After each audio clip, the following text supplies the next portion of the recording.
Las Vegas, famous, fabulous playground of the West. A wide open town that never goes to sleep. I don't care if the sun don't shine.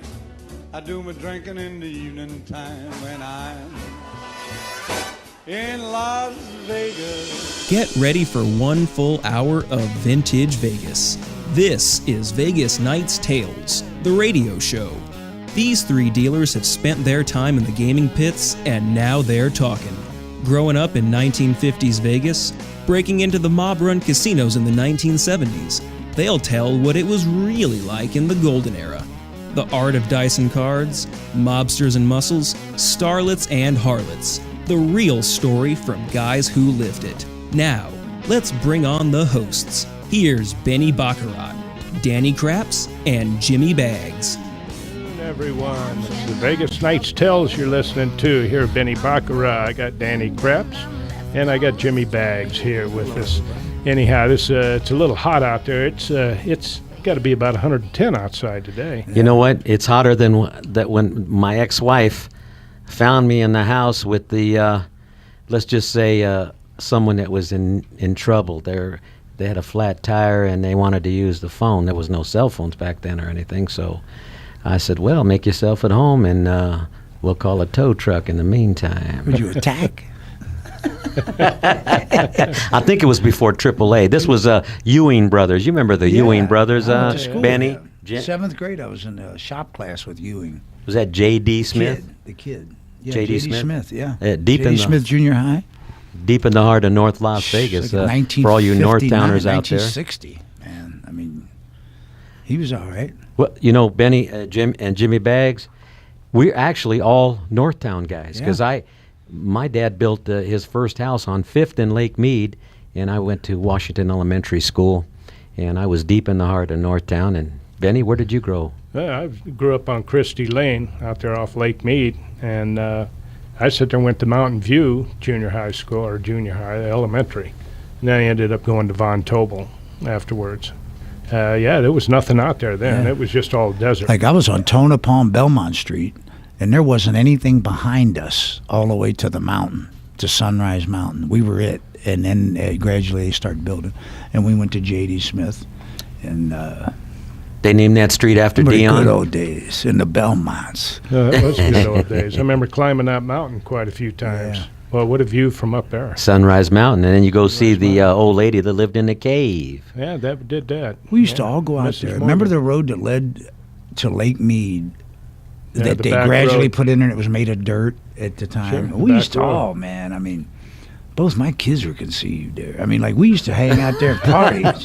Remember, we'd drink and we'd do everything up there. Do everything. Yeah, we'd cruise view of the lights from up there. Yeah, sure. It was like, that was it for the town. We were desert rats. Yeah, we what they call desert but rats. we did everything up there. Bet. Fights, everything. Yeah. Everything we did was there. In fact, Easter egg hunt back in there. We used to go back in there. Speaking of those Easter egg hunts, I remember we would go to Fantasy Park every year for the Easter egg. If you look hard enough, you'll find that thing I lost up there once. I got out of about a few years, I did get the golden egg once. Yeah, golden egg. How many times did you get on that train? Oh, that choo-choo? Yeah. I stayed on it till I got derailed. Yeah, we had a lot of fun there. Right across the street, Cashman Phil, watch all the fireworks. They held a lot of the big events there. Rodeos, they had everything there. Yeah, that was it. I mean, Convention Center was remember the first, convention center when we used to go roller skating out there? Remember that? When they had it was a big deal. Yeah. Then they built the Coliseum right there by the Rancho High School. And we used to all go there as kids. How about, yeah, that's right. How about my friend owned that. His parents owned that one. Did they? That roller skate. How about the roller rink that was on Four Master Lane next to Woodlawn Cemetery? Woodlawn Cemetery. By Anderson Dairy. That's what we're talking about. Oh, yeah. Oh, it was called the Coliseum. Yeah. I didn't know. I just took my skates there. Man. We used to have a blast there. And it was everybody from our neighborhood. So it was really What kind of skates did you have with the key? No, I had pretty nice boot skates. I didn't do anything. Let me tell you something. I never was. Here's the way I look at things. I'd rather look good doing it than be good doing it. You know what I'm saying?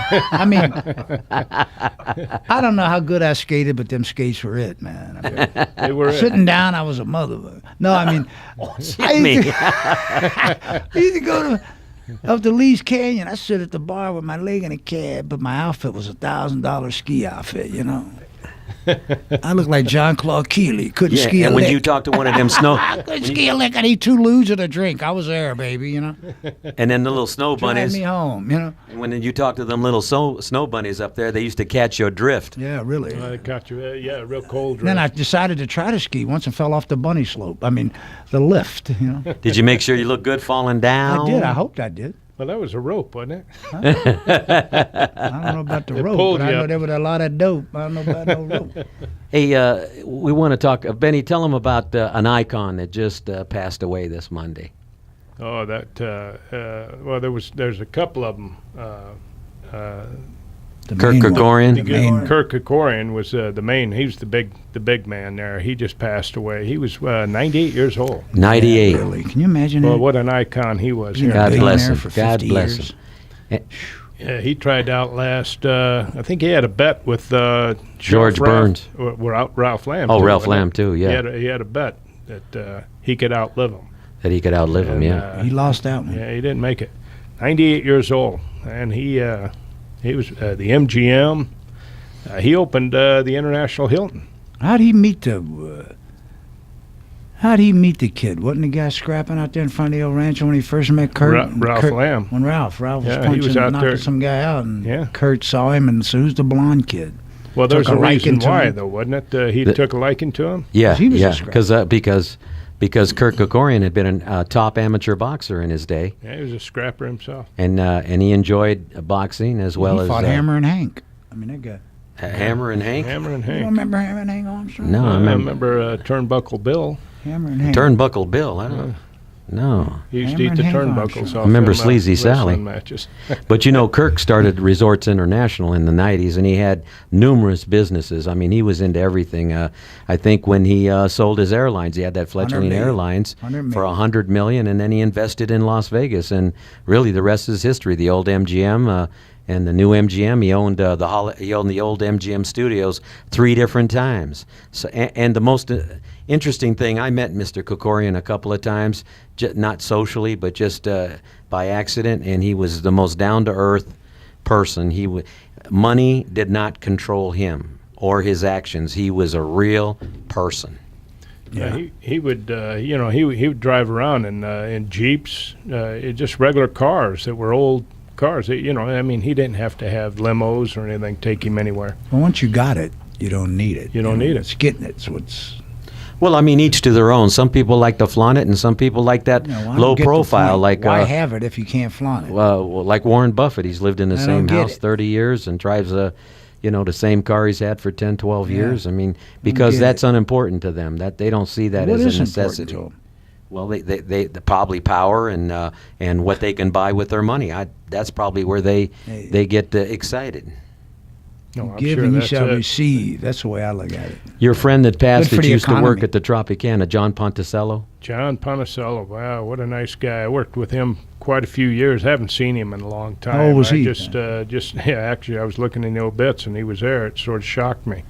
I don't know why, because it seemed like every work I turn around or every week there's somebody dropping on us, hey, Stewson, and that's what we call, passing away in the Ace Deuce. When you check out. Yeah, so it was John Ponticello. I was amazed at that. That's a Rest in sad peace, day. John. Rest in Rest in peace. peace is You correct. too, Kurt.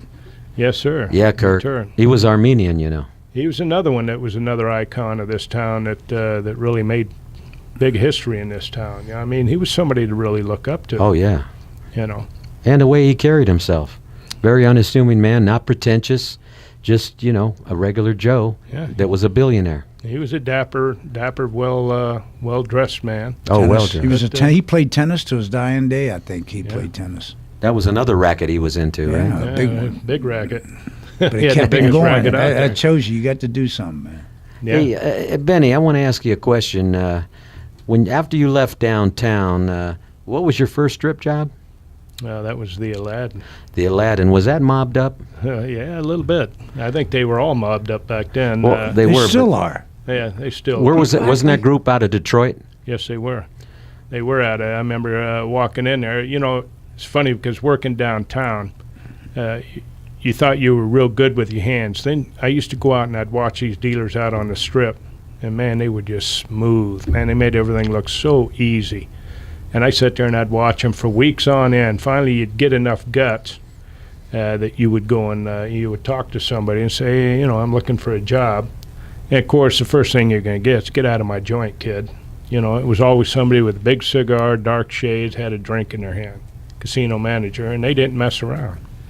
So that's what happened to me. Same thing, but I got lucky. The guy that I asked for a job told me to get out of the joint, and I used to clean his fish as a kid. Excuse me, out there at Lake Mead. So he, after I told him about it, he remembered me, and he said, "Start Monday night, kid." Wow, I've never asked and was refused, but I was. But don't ever steal from me. I'm going to tell you that right now. Don't ever steal. Well, as lucky as you were, I was very unlucky. When I went to see the same guy with the cigar and the glasses and the drink in his hand, of course, I was raw. I mean, I wasn't diplomatic. I just, my father had spoke to him on the phone and said, yeah, send in your kid. Well, little did I know that he based his attitude on whether the joint was winning or losing, the percentage. And I think he was having a bad day. They were losing, and he was doubling down on the scotch.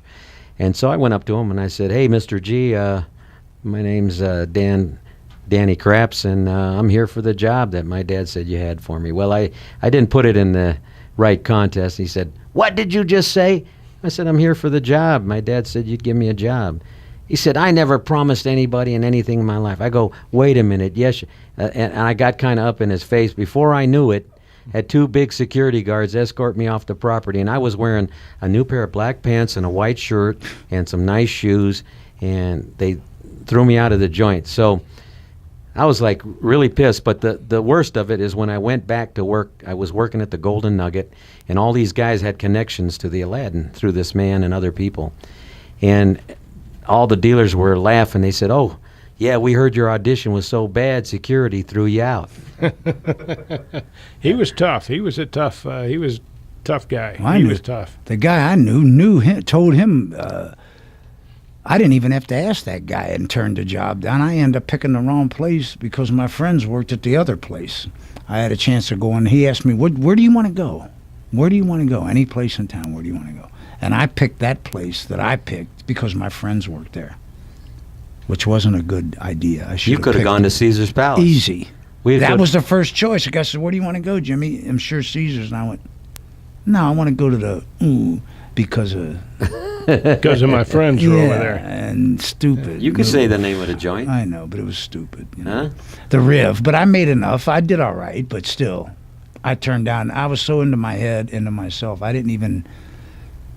20 years there. All you had to do is stand there, man. You know. Yeah, I don't think it mattered where you went downtown or out on the strip because they were all sleepers. Yeah, we all made these a little joints were money. I mean, sleepers. but still, you know. Tell the people what a what's a sleeper sleeper? is. Yeah. Not a guy that's testing a It mattress. don't look like it makes money, but it don't does. look like it's making money. That's because- even better. That's but better. you end up making money. It's a very unique situation you get to see. Oh yeah, when they called a sleeper joint, like when after Murray Ehrenberg went to the Stardust to work for the boys over there and run the joint with Lefty Rosenthal. So he says, when you get there, go see Lefty. So I went and talked to Lefty Rosenthal, a big, tall, thin man, about 6'3", 4", you know. And he says, "You're a dealer, huh, kid?" And I go, "Well, Mr. Rosenthal, I've been dealing 4 years, and my father was a crap dealer, and you know, and he taught me the right way, and you know, I'm proud to be a crap dealer, and I think I can do a good job for you." He said, "Okay, well, get on that game over there, and Vince Samarco will watch your audition." And they used to call him Eye in the Rug. The reason was because he was so short, you had to look down to look up. What is the eye in the rug? Well, he was the eye in the rug because he was so short. He'd go around watching everything, and nobody could see him, but he could see everybody. That's like the eye in the sky. What is that, Jimmy? What's the eye in the sky? Eye in the sky. That's a guy Jimmy. up there that watches. Now they watch it over video and stuff. But back then, Jimmy. And back then, it was a guy up there on in the rafters looking down through the mirrors with his binoculars watching you. And they usually Yeah, I hired understand. ex-thieves, right? Ex-thieves if they were smart. Yeah, they'd get up there, and you could tell when they was up there because dirt would start falling. That's right. Dust would hit your table. You go, he's watching. He's watching. Especially like when the dice were getting hot, you could see the sawdust because they were watching real hard. Yeah. And then I think it was at the dunes. The one gentleman, he damn near fell through the thing. He was drunk up there and slipped, and his leg came through the glass. Glass went all over down I knew below. one of the owners. He should come in with his lunchbox and his coffee, and he'd go up and sit up there half the night. We knew where he was going, so he's going to be up there all night tonight. Oh, yeah. Eating his sandwich and drinking his coffee and counting his money. Some of them bosses come down, they'd have dirt all over them. Yeah. You knew where they dust were on his can. Well, sure, they was watching them players. Yeah. Well, listen, we're going to take a quick break right now, and welcome back. Come back and join us. Vegas Nights Tells. Yeah, and don't forget to call in if you have a question. Now, let's return to the Vegas Nights. Hey, you're back with the Vegas Nights Tells right here. Benny Baccarat, Danny Craps, Jimmy Baggs. Hi. Listen, you can catch us on YouTube also under Vegas Nights Tells. That's on YouTube, Vegas Nights Tells, if you'd like to look in and take a peep at us. So, Danny, where were we? I think we were talking about after we left downtown, we were on the Strip. I was at the Stardust. Well, when I had my audition from the, and I did pretty good. And the boxman, of course, they had boxman, the overseer of the game, make sure the dealers are making the payoffs and watch everything, watch the players, the stick man, make sure he's watching the dice.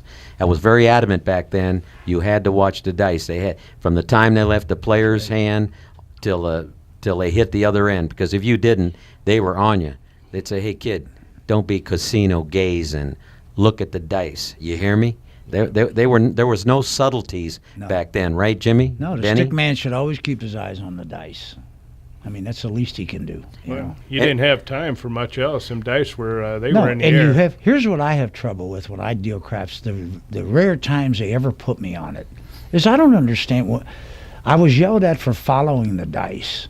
But the reason I follow the dice because the way that stick man calls him dice helps you in a lot of ways dealing on that base. When you don't understand what that guy's saying, you have a hard time dealing that game. Correct. You know what I mean? And so following the dice was almost a necessity in my case to know what the number was. They usually file a writ of stalking when you follow the dice. Yeah, Well, I don't care. That's called hawking the dice. Yeah, I was hawking it. But you that's hawk the only the way I dice. could get away with it. I didn't know what he was talking about. But you're right. You're absolutely right. When there's certain people on the stick that Yeah. they thought he they was, gibber more or less. right, than I thought he was calling talking out about a the- venereal disease. Clap three, clap three, clap three. Clap What is three. it? Clap three. What is that? Sound like a decongestant. Yeah, really. Clap three, clap three. What is it? And Jimmy, when do you short stick the player? When a chick's got big boobs and you want her to lean over there, So you put the dice just out of reach. So when she goes for it, bingo. How are you? Would And you jackpot? Yeah. Hey, that's only good for us. That's good for the people outside the I games. like it. Yeah, you get know, from either they have to side. bend looks good. over to get That's them right. to If she's pick got a them mini dice skirt up. on, it's hello. How are you? And you know what's amazing is when you would short stick, and that's in those wonderful moments and They situations. didn't even get it for a while, did they? the players that would next to the stick man go, "Way to go, kid! Way to go! Way to go. That's my kind of stick man." Yeah. That's right. Yeah, it was it was pretty funny to see some. You remember of that some stuff. good short stick stories? You got a Oh, couple? boy, I tell you, that's all we got. Stories. I wouldn't shot Yeah. crap with a guy one night, and we're standing there in the end. Now, I don't know. I mean, I know this guy, but I don't know. You don't know everybody. Well, every time this dealer would bend over to pay the line, he'd take the checks out from in front of the dealer. Like he'd have a stack of green, he'd just take them. Huh? Oh yeah. What kind of move was that? I said, man. Well, if he can get away with Strong arm, that's something. Huh? Did he get away with He it? got away with it, man. They didn't even.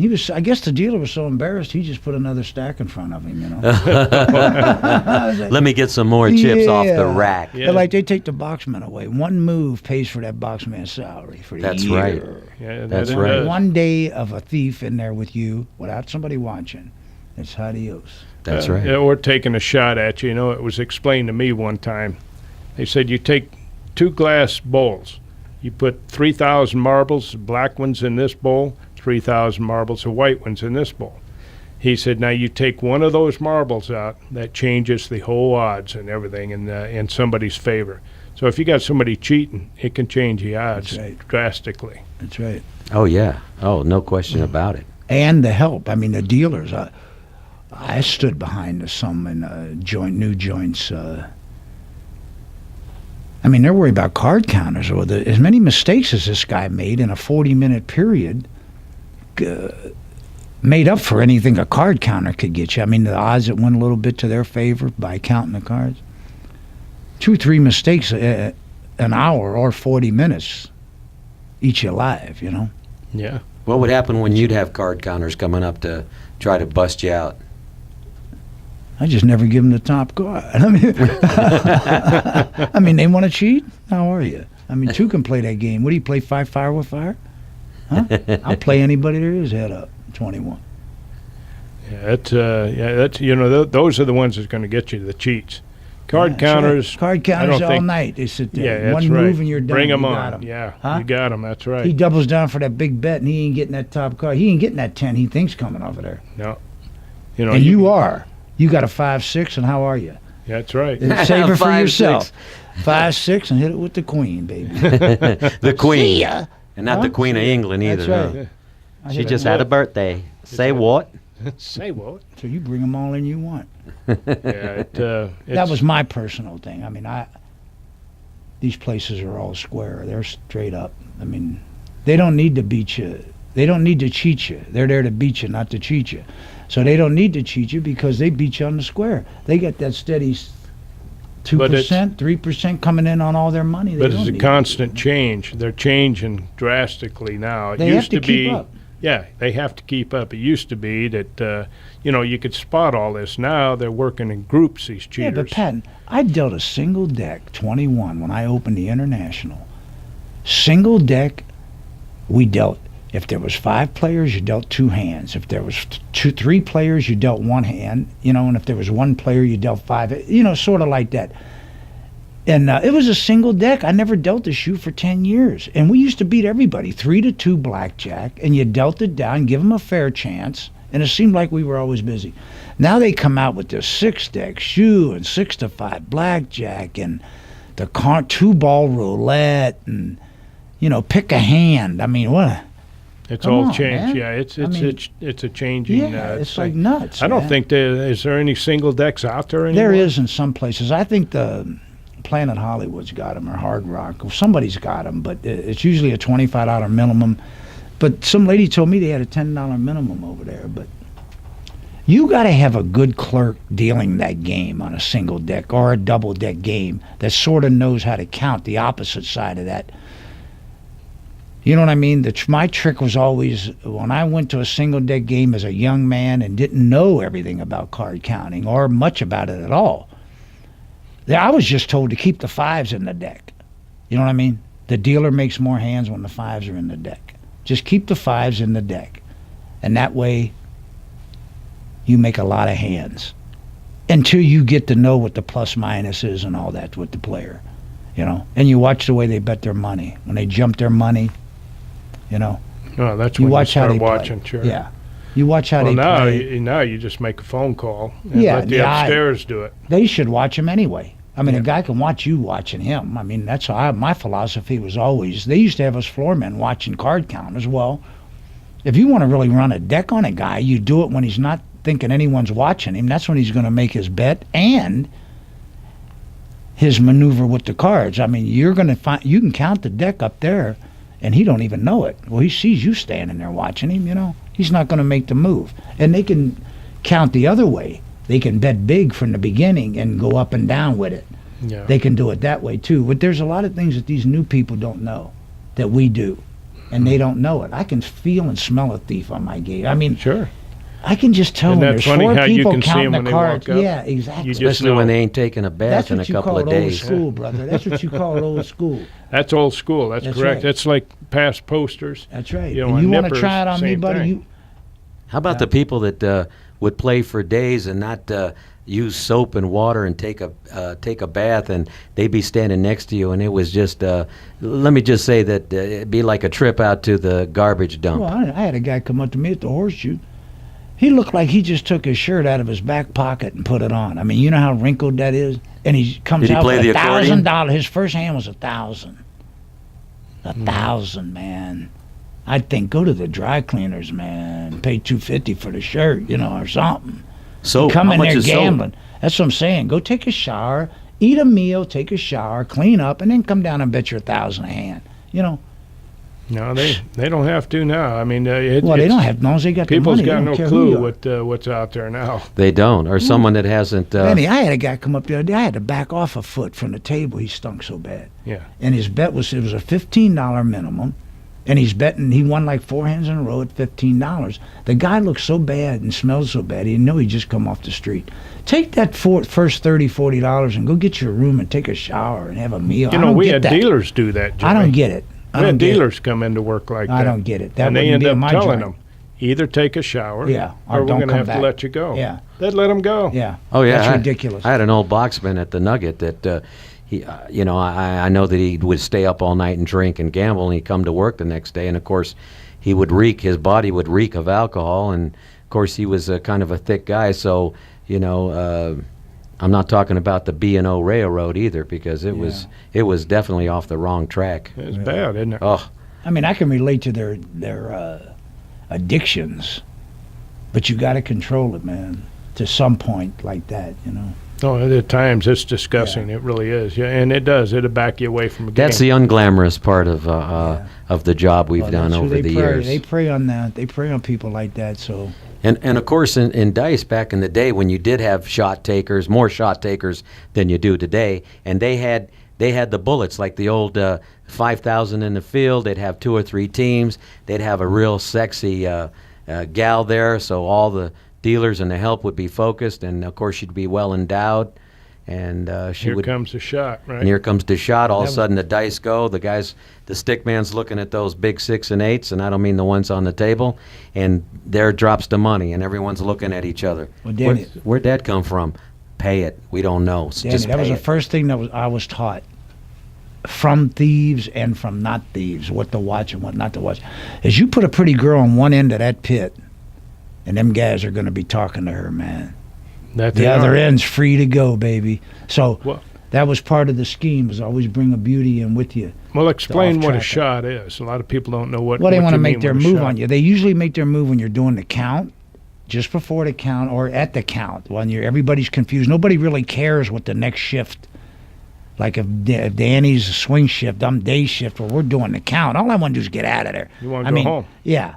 That's when they make their move, when you do that. Anytime there's disorganization, when they're changing the boxes, nobody pays much attention to that. That's what we call shots. That's exactly right. That's exactly right. When the count's coming, say you're the switching from swing to graveyard, the swing guys are ready to get out of there.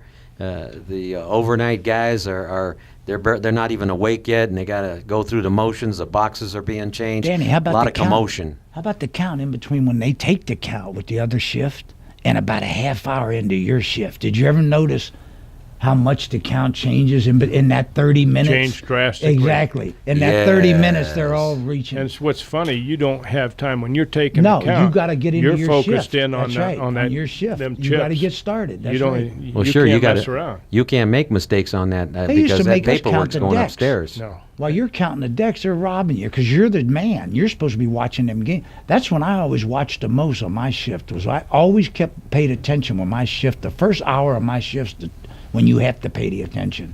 When that goes from swing to graveyard, you better be on your toes because that's when they nail you. Well, they'll get you. And That's if right. if you're not watching, boy, they'll be all They'll over get you. And Are if we you don't think they're out break there, time? Oh, is it? Okay. Well, listen, we're going to take a quick break here for our sponsors, and we'll be right back. You listen to the Vegas Knights Tells right here. Yeah.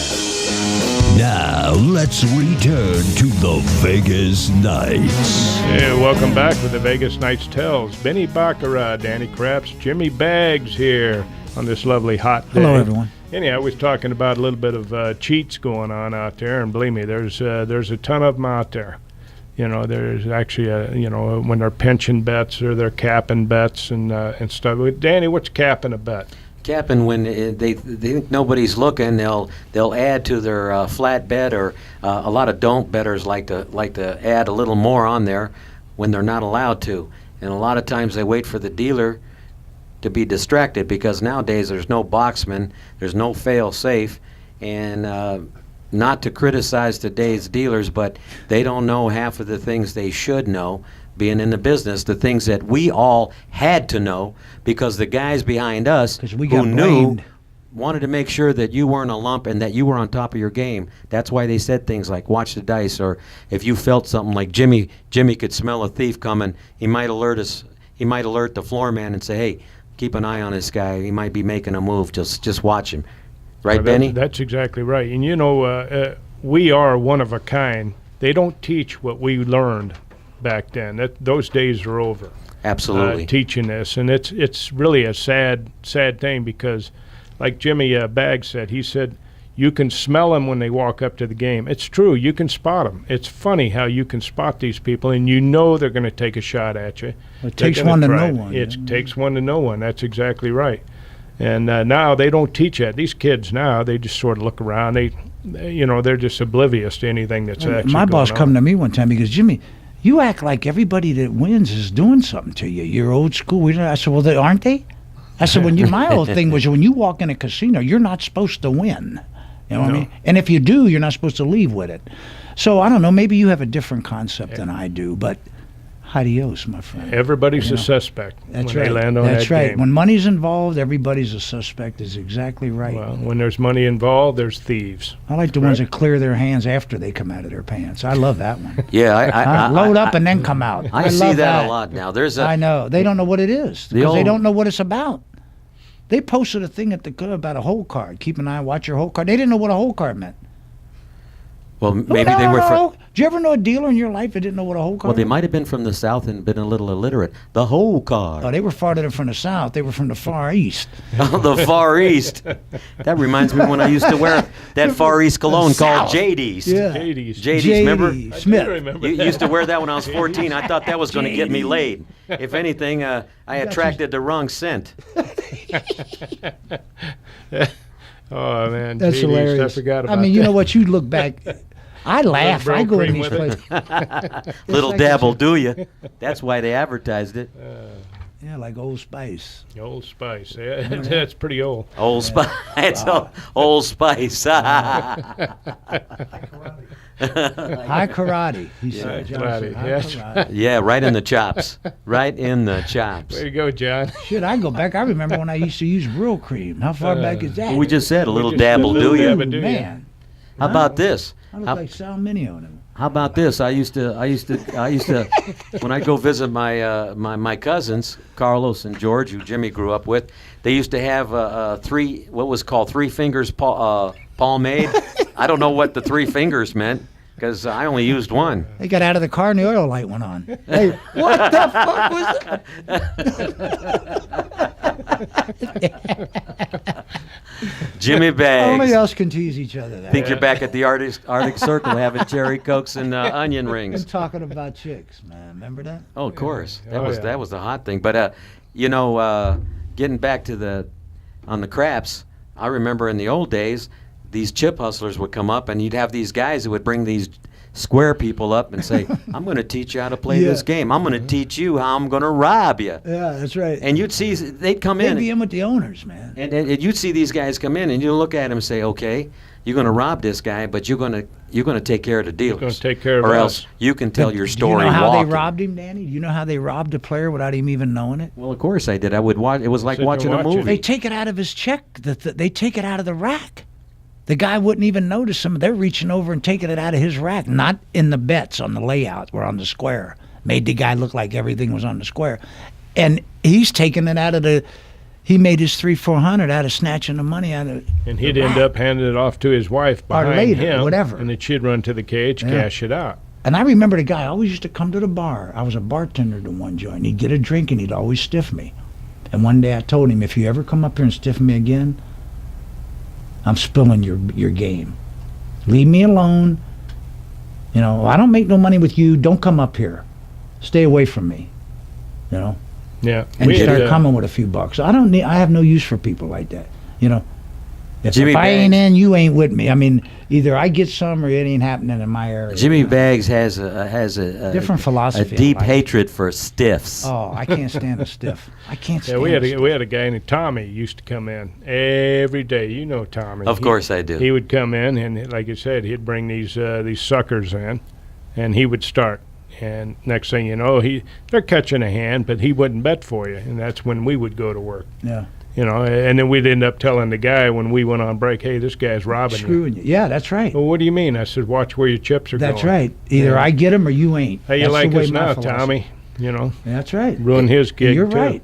You're right. And you know what's amazing is how people that are in that game think that way. Me, I automatically, if I can't tip 20%, I don't go. You know what I mean? Even if they're bad service, I tip. It's just I'm in it. We make minimum wage as dealers. Tips are our thing. You know. Well, And usually, that's it. I mean, that's the way I look at usually things. if I get bad service, I tie a string to the Well, to the Zook, and then when she puts it in her pocket, I pull back on it. no, I just and get subtract it. from it as time goes on. 5 minutes. If he's bad the first 10 minutes, $5 comes off the tip. It's If the he bad- keeps on, if he's bad through the whole service, he gets minimum tip. He gets a 10%. I usually take the bad waiter meter to Yeah, dinner with exactly. me, and it either like just registers. treat me nice and make my food be good, and I'm happy. Yeah, that's all. Right? Don't. That's all anybody wants. Thank you. Just I don't make want it any- happy. Exactly. And you know what's interesting too is as a professional dealer, you get to learn. At least all of us have. You know which guys want conversation. That's right. Which players are coming to play. I give they a don't chance. want any nonsense. They That's don't right. want to hear where you're from, how you doing. They just deal the cards. Dummy up and deal. A lot of the good players want the dealer to play. He wants them to deal fast. That's right. Deal fast, because then if they catch that run, it don't take them long for them to make a score, and adios. Or if they're running real fast and they make a mistake, nobody can remember. Oh, did he have it or didn't he? Yeah. My You know. objective was to win 3 in a row and manage my money. That was the point. And play basic strategy on the 21. Well- when I used to play it. Well, You money management was the thing. I remember, I'm sure Benny Bacher and myself, when we first got into the business, I was trying all these different schemes that people said absolutely work. Well, let Yeah. me tell you, none of them work. Yeah. You can get lucky, and it can make you look like a genius, or you try it and you end up looking like a goat. Yeah. But you know that's what? They keep build them trying. That's what joints we on. live on. That's right. They build People them joints. trying. Them I high don't think rises people get gamble bigger. now they gamble now for fun more than I think to win. I think. Yeah, well, It's for that's enjoyment, what it it's supposed to seems be. like. You're out Yeah. here to have a good time. You're supposed to. If you're sweating the money, don't come. I don't forget think. about it. If you're Yeah. sweating Or you it. think you're going to enlarge your 401k coming out here and playing? What's that old saying? Yeah. You never win on scared money, man. Well, you if never win on that's scared exactly right. If you're sweating your money, you're on short money. That's right. You know, you're And playing short money and short bread don't make for a good loaf. No, No, it does not. Mama shortbread. You ought to be on stage. That's a good one there, Danny. Well, I'm funnier lying down, according to my wife. Right, Al? Alma. Let me say. let me clarify that. I already got my marriage license. Too late. And it's I'm dusting off the cobwebs. Uh-huh. Hey, Al. Ma. Too late. Oh, I want to say hello. I mean, if I can have a shout out to 2 people that are special in my life, and it's just because they're my babies. It's my grandson, who's 19 years old, Ethan, and my goddaughter, Sarah, who's just turned sweet 16. Honey, I want to say beautiful. Happy I love birthday. yous both with Happy all my birthday. heart. And You bet. Happy birthday. Well, I Yeah. see the picture on your phone of Sarah. She's a beautiful young lady. Yes. Beautiful young lady. Very there she beautiful. is. Very beautiful. That's exactly right. She could be I'm a lucky man to have a nice grandson and a goddaughter like that. I think we're all lucky. Oh yeah. I was Plus my very kids, lucky. too. I'm lucky. They're Yeah. I nice got a kids. beautiful daughter, Christina Dubé, and a grandson, Jordan Dubé, who just got a job, summer theater. That's his thing. He's a technical director at his high school at Is he related to Robert? Robert who? Goulet. Robert Gullett. Now, there's Yeah, a guy. that's him. I remember when he used to have a little bit of bubbly and stuff. He liked to have a little sauce, and yeah. he'd get real talkative, and he actually had a sense of humor. Yeah, he did have he was a pretty good guy. He had a sense of humor, and you'd run into these characters when they had lounge shows, because they'd go see all the Checkmates and Cookie Jar and the Crumbs. I remember and Tony Box Orlando. Tops. I don't know if I can mention that though. Huck and the Soul Patrol. I don't know if I can mention that. I know what you're mentioning. What about that guy, little Paul and Anthony? Uprising, and We used to do blow. We used to do this blow with Tony Orlando, man. It was so good. He wouldn't let us up there anymore. Until dawn? Did he tie a yellow ribbon around He that said, old "Go oak away. tree? I'm no good for you." Did he knock 3 times He couldn't on handle the it. ceiling if he needed more? He went into rehab. I don't get it. If I went into rehab every time I did drugs, I might as well pitch a tent. Well, Huh? the only rehab you want to go now is at the Hard Rock on Sundays. Rehab. The rehab. Yeah. That's right. And do you realize, I've seen these pictures. Do you realize that there isn't very many clothing on those girls? No. They are, it looks like a floss with a Band-Aid. And then when they get approached, they get insulted. I love that part. Well, it's kind of a Huh? love-hate relationship. Really? Huh? I mean, These don't pool advertise parties are the out. goods if they're not for sale. That's the way I always thought about it. Well, Right? it is all about goods and services, especially in this Exactly. town. If you got the money, you get whatever you want. Whatever fantasy. You know how many girls get put through college in this town? Well, I Yeah. knew a couple of hookers when I worked at Caesar's Palace. There was a girl that was actually going to UCLA, would fly down on the weekends, and make extra dough. I'll give you her first name was Gail. Very attractive young lady. Actually was smart. I She's said, mastered in biology. well, she mastered in getting money from those. She only would cater to elderly guys like in their 60s. Tell me you guys with one leg and I'll fall off the stool. No, she wasn't that considerate. No, they had to have 2 legs. They had to Fall be off the stand-up stool. guys. 3 legs, as a matter But- of fact. No. She said she would make her money. She would make her money in those 2 days, Friday night, Saturday night, fly back home Sunday. Put on her school clothes and go to school. She said to pay for her college education. She said, and you know what? She ended up graduating from UCLA, and she married a doctor. How many houses do you think's been sold out here to these young girls Oh, that they these own guys this are town. buying, or the cars? I had a guy give one cocktail waiter 100 G's. Yeah, What'd she 100 give him? G's. that's Nothing. right. That's exactly right. I said she's got to be doing him, and my wife said Breakdown. no. Listen, we're going to take a quick break right now. Welcome back to the Vegas Nights. When we come back, And you listen remember in. what that hooker said? I said, how's business? Up and down. Up and down. I'll be great. Now let's return to the Vegas Nights. Hey, welcome back. Listening to the Vegas Nights Tells. Benny Baccarat, Danny Krebs, Jimmy Baggs Hello. here. We were talking, had a lot of fun with some of the cheats and what's going on in this town and stuff. It's been a lot of fun so far. And the chip hustlers that would come up to the crab table, hustlers. and they'd be winking at you and say, "Okay, the wink better turn into a bet for the dealers. Remember? Forget all that facial looks. Remember they did away with Come the with the money money. plays, Danny? Yeah. Money When they did plays, away with yeah. the money plays. That was a big thing in our day. Was the money plays? Yeah, they did away with that quite a while ago. It's been, 10, 15 years ago. They did away with it all over town. I remember I was doing the stick at the place, and the guy comes up next to me, and a little old man, and it was a beautiful shot. I thought it was a beautiful shot that he took. As he rolled the dice, he dropped the folded up bill in the field. And when he got the call on the dice, if it was a field number, he'd leave it, and if it wasn't, on his way back, he would pick it up. It was beautiful. I told him, don't do it here, please.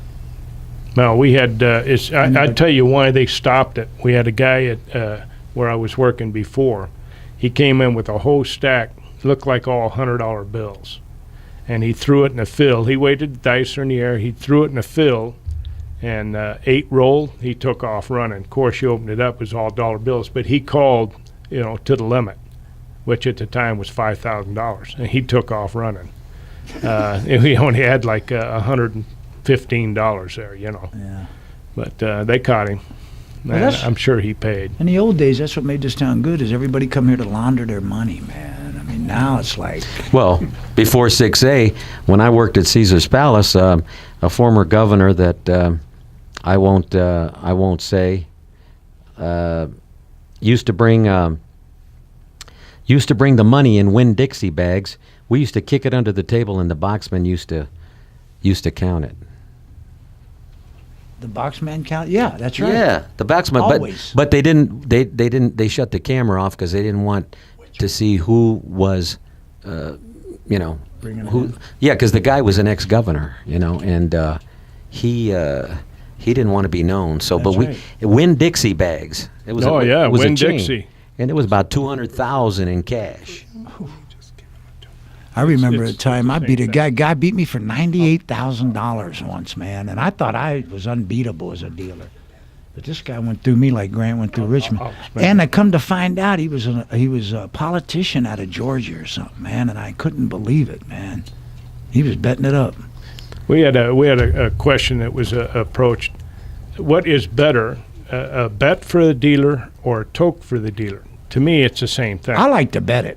I like to gamble, take a shot. It gives them it makes them feel like you're in with them. You want to play with. You want to be on their side to win that bet. You're rooting for them. You're on their side. To take it's like, you're like scared to bet it. Bet if you it. take it, bet it. Most dealers, we're going to be like everybody else. Bet it. I always bet it. Can I give you a toke? If you throw it into them, chances are they're going to take it and put it on the line, Yeah. or they're going to put it on. Unless a the guy's a hard real rate or something loser, like that.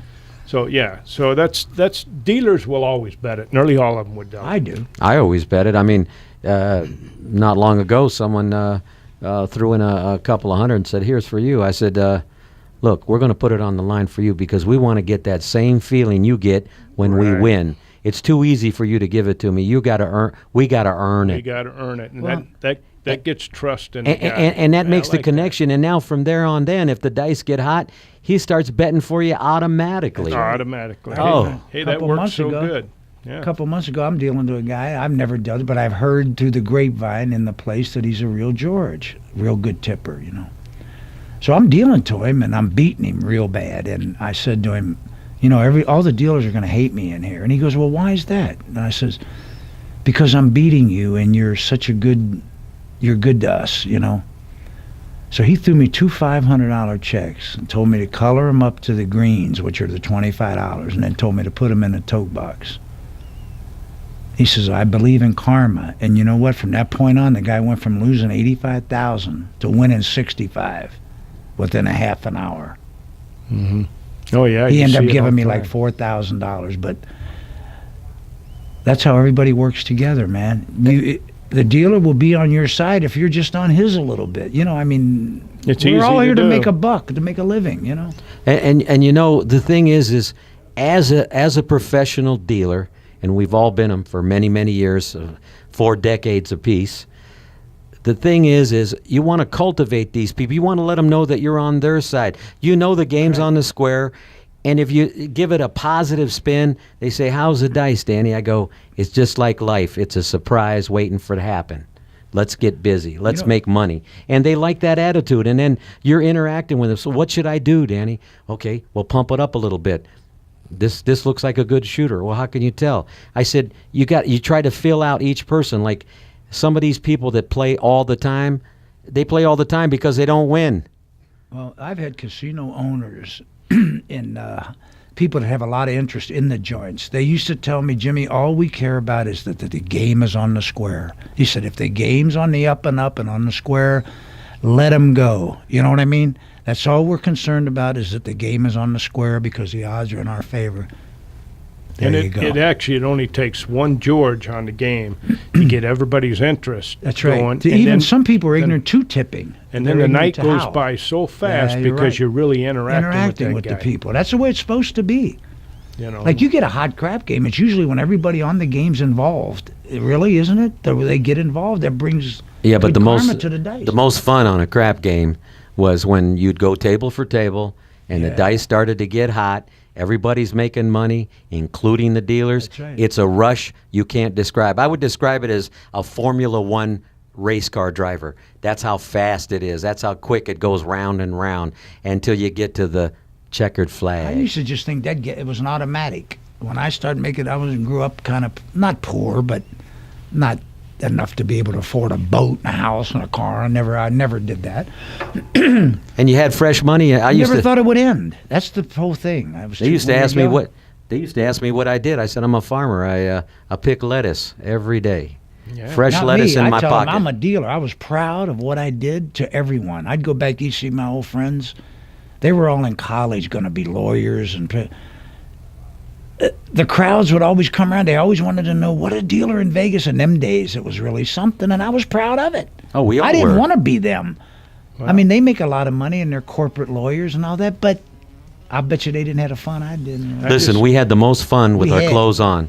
We had a good day today. You were listening to the Vegas Nights Tells. Listen, look us up on YouTube under Vegas Nights Tells. You'll find us. And call in 483-4444. And some of our future shows, we want to talk about another person that did real good was Gianni Russo in this town. Yeah, Gianni. And, of course, Godfather. we'd like to talk about the Hanleys. They were notorious. I think Jimmy knew them personally, because the Hanleys.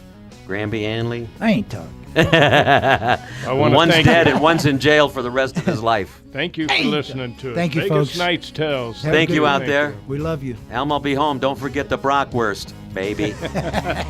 Enjoy